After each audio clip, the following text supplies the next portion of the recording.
তাহলে আপনি বলেন ধর্ম সম্পর্কে কেউ জানবে? হিন্দু ধর্মের মূল ধর্মীয় গ্রন্থ কি? তাহলে বলেন তো আপনি, আপনাদের ধর্মের মূল ধর্মীয় গ্রন্থ কি জানেন? পুরাণ না, মূল ধর্মীয় গ্রন্থ হলো বেদ। হ্যাঁ, বেদ হলো চারটা: ঋগ্বেদ, সামবেদ, যজুর্বেদ, অথর্ববেদ।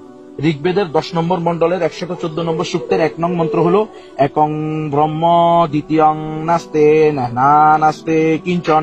একং ব্রহ্ম, মালিক আল্লাহ একজন। দ্বিতীয়ং নাস্তি, দ্বিতীয় কেউ নাই। না নাস্তি, নাই নাই নাই। কিঞ্চন, বিন্দু মাত্র নাই। এটা আপনাদের শাস্ত্রের কথা, আপনাদের ধর্মীয় শাস্ত্রে আছে লা ইলাহা হর্তি পাপম ইল ইলাহা পরম পাদম জন্ম বৈকুণ্ঠ অপ ইনতি তজপি নামো মুহাম্মাদু। লা ইলাহা হর্তি পাপম, যদি তুমি লা ইলাহা ইল্লাল্লাহ বলো তাহলে সমস্ত পাপ মুছে যাবে। ইল ইলাহা পরম পাদম, প্রকৃত আশ্রয় হলো এক ইলাহের আশ্রয়।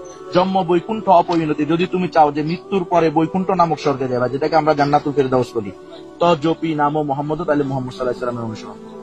আপনাদের ধর্মীয় কিতাবে বলা আছে হোতার মিন্দ্র মহাশারিন্দ্র ভৌ অল্লাহ রসুল জ্যেষ্ঠং শ্রেষ্ঠং পরামং পূর্ণনং ব্রহ্মণং অল্লাহ রসুল মুহাম্মদ রকিং বরস্য অল্লাহ।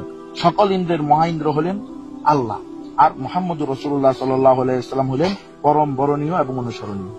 আপনাদের নিকটে কাল কয়টা? হিন্দুদের নিকটে কাল যোগ 4টা: সত্য, ত্রেতা, দাপর, কলি। এখন কোন যুগ চলতেছে? কলিযুগ। কলিযুগে যে অবতার আসবে তার নাম জানেন? তার পিতার নাম, মায়ের নাম। কলিযুগের অবতার সম্পর্কে আপনাদের নিকটে পুরাণ হলো 18টা, তার মধ্যে একটা হলো কল্কি পুরাণ। এই কল্কি পুরাণে অন্তিম অবতার, অন্তিম ঋষি, কলিযুগের অবতার সম্পর্কে বলা হয়েছে তিনি যে স্থানে আসবেন সেই স্থান হলো সম্বল নামক স্থানে আসবেন, যার আরবি হলো, বাংলা হলো নিরাপদ স্থান, আর আরবি হলো বালাদুল আমিন, এবং সেটা হলো মক্কা মুআজ্জমার আরেকটা নাম হলো বালাদুল আমিন, কোরআন শরীফের মধ্যে স্পষ্ট আছে। তার পিতার নাম হবে বিষ্ণু যশ, অর্থাৎ ভগবান বা মালিকের গোলাম, আর এর আরবি হলো আব্দুল্লাহ। তার মায়ের নাম হবে সৌম্য বা সুমতি, যার বাংলা অর্থ হলো শান্ত বা নিরাপদ, যার আরবি হলো আমেনা। আপনাদের হিন্দুরা অনেকে সুমতি রাখে মেয়ের নাম, তাকে না? কি জন্য? ওই যে অন্তিম অবতারের মায়ের নাম সুমতি হবে, এজন্য বরকতের জন্য কি রাখে? সুমতি রাখে। এটা আরবি হলো আমেনা। আর তার নিজের নাম কি? নরাশংস। অথর্ববেদের পৃষ্ঠা পৃষ্ঠা আপনি পাবেন নরাশংসং। এই নরাশংস মানে হলো এমন ব্যক্তি যার প্রশংসা করা হয়েছে, আর এর আরবি হলো মুহাম্মদ সাল্লাল্লাহু আলাইহি ওয়াসাল্লাম। তো দেখেন, আপনার আর আমার নবী সাইয়্যিদুল মুরসালিন, খাতামুন নবিয়্যিন, দো জাহানের বাদশা, শেষ নবী, শেষ অবতার, অন্তিম অবতার মুহাম্মদুর রাসূলুল্লাহ সাল্লাল্লাহু আলাইহি ওয়াসাল্লাম সম্পর্কে আপনাদের ধর্মীয় শাস্ত্রেও স্পষ্ট বলা আছে। তো আপনি যদি প্রকৃতপক্ষে একজন হিন্দু হইতে হয় তাহলেও আপনাকে মুসলমান হইতে হবে, এছাড়া কোনো রাস্তা নাই। আপনাদের সামবেদে কোথাও শ্রীকৃষ্ণের নাম নাই, সেখানে বলা আছে মদবর্তিতা দেবাদকারান্তে প্রকৃতিতা বৃষণাং বক্ষয়েত সদামেদা শাস্ত্রে স্মিতা। মদবর্তিতা দেবাদকারান্তে প্রকৃতিতা, অন্তিম অবতার, অন্তিম ঋষি হলেন ওই ব্যক্তি যার নামের প্রথম অক্ষর হবে ম, শেষ অক্ষর হবে দ। আর আপনি দেখেন পৃথিবীর ইতিহাসে মুহাম্মদ সাল্লাল্লাহু আলাইহি ওয়াসাল্লামের পূর্বে দ্বিতীয় কোনো ব্যক্তির নাম মুহাম্মদ আসেনি। বৃষণাং বক্ষয়েত সদামেদা শাস্ত্রে স্মিতা, অন্তিম অবতার হবেন ওই ব্যক্তি যিনি গরুর মাংসকে সর্বকালের জন্য বৈধ করবেন, এবং সেটাও মুহাম্মদ রাসূলুল্লাহ সাল্লাল্লাহু আলাইহি ওয়াসাল্লাম করেছেন।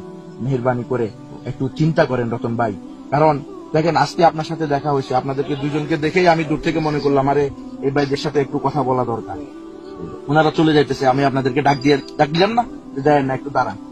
কারণ আমরা সবাই মানুষ, আজকে দেখা হয়েছে, আর কোনোদিন হয়তো দেখা নাও হইতে পারে। আমরা ঢাকা থেকে আসছি, হ্যাঁ, আমরা এই মাদ্রাসা মসজিদে ইমামতি করি, মাদ্রাসায় পড়াই, যখন বন্ধ হয় তখন আমরা এরকম আল্লাহর রাস্তায় বের হই, মানুষকে বুঝাই, মুসলমানদেরকে বলি দেখো ভাই তুমি মুসলমান, কিন্তু আজকে তোমার কথা হয় মিথ্যা।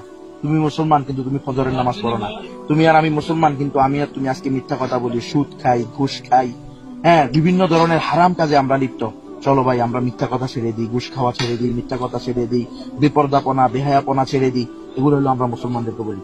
একজন অমুসলিমকে বলি ভাই দেখো তুমি আর আমি রক্ত সম্পর্কের মানুষ, তোমার আর আমার একই বাপ মা, আদম হাওয়ার সন্তান, তোমাকে আমি ভালোবাসি, তুমি আমাকে ভালোবাসো। এটা হলো আত্মার সম্পর্কের কারণ। এই কারণেই, আত্মার সম্পর্ক থাকার কারণে আজকে যদি তোমার বাড়িতে আগুন লাগে আমরা বালতি নিয়ে যাই, আমাদের বাড়িতে আগুন লাগলে তুমি কি বসে থাকো? বসে থাকো না ভাই, তুমিও দৌড়ে আসো। এটা কি কারণে? আত্মার কারণে। দেখো ভাই, তোমার কাছে আজকে আসছি একটা উদ্দেশ্য, সেটা হলো উবাল্লিগুকুম রিসালাতি রাব্বি ওয়া আনসাহু লাকুম ওয়া আ'লামু মিনাল্লাহি মা লা তা'লামুন। আমরা আপনার নিকটে মালিকের বাণী পৌঁছানোর জন্য আসছি, এবং আমরা আপনাকে সদুপদেশ দানকারী, আপনার কল্যাণকামী। আমরা মালিকের পক্ষ থেকে এমন কিছু বিষয় জানি যেটা আপনি জানেন না, সে কথাটা আপনাকে বলতে আসছি। বলে সেই বিষয়টা কি? সেটা হলো ওয়া ইলাহুনা ওয়া ইলাহুকুম ওয়াহিদুন ওয়া নাহনু লাহু মুসলিমুন। আপনার এবং আমাদের সকলের রব মালিক আল্লাহ একজন, এবং আমরা এই বিষয়ে আত্মসমর্পণকারী। বলে ভাই দেখেন, এক বাপ মায়ের সন্তান হিসেবে আপনি আমাকে ভালোবাসেন, আমি আপনাকে ভালোবাসি। আর যে যাকে ভালোবাসে সে চায় আমি যে জায়গাটা থাকি আমার ভালোবাসা মানুষটা সেই জায়গায় থাকুক। তো আমরা ইনশাআল্লাহ মুসলমান ইমান এনেছি লা ইলাহা ইল্লাল্লাহু মুহাম্মাদুর রাসূলুল্লাহ, এক আল্লাহ ছাড়া কোনো মাবুদ নাই, এবং মুহাম্মদ সাল্লাল্লাহু আলাইহি সাল্লাম আল্লাহ তাআলার সর্বশেষ রাসূল, সর্বশেষ অবতার, কল্কি অবতার, কলিযুগের অবতার মুহাম্মদ সাল্লাল্লাহু আলাইহি ওয়াসাল্লাম। আশহাদু আল্লা ইলাহা ইল্লাল্লাহ ওয়া আশহাদু আন্না মুহাম্মাদান আবদুহু ওয়া রাসূলুহু, আমি সাক্ষ্য দিতেছি যে এক আল্লাহ ছাড়া আর কোনো মাবুদ নাই, এবং আমি আরো সাক্ষ্য দিতেছি যে মুহাম্মদুর রাসূলুল্লাহ সাল্লাল্লাহু আলাইহি ওয়াসাল্লাম আল্লাহ তাআলার বান্দা এবং তার শেষ রাসূল। ভাই দেখেন, আপনিও এই কালিমা পড়েন, আপনিও এক আল্লাহর উপরে বিশ্বাস করেন, মুহাম্মদ সাল্লাল্লাহু আলাইহি ওয়াসাল্লামকে আপনি শেষ নবী হিসেবে অনুসরণ করেন, তাহলে আপনি আমার সাথে স্বর্গে যাবেন। আমি তো স্বর্গে যাব, আমি চাই আপনিও আমার সাথে স্বর্গে যান। এই জন্য আপনার কাছে আসছি। মেহেরবানি করে আমাদের কথাটা চিন্তা করবেন। আপনাকে দাওয়াত দেওয়া আমাদের দায়িত্ব, আমাদের কাছ থেকে দাওয়াত পাওয়া আপনার অধিকার, গ্রহণ করা না করা আপনার ইচ্ছা।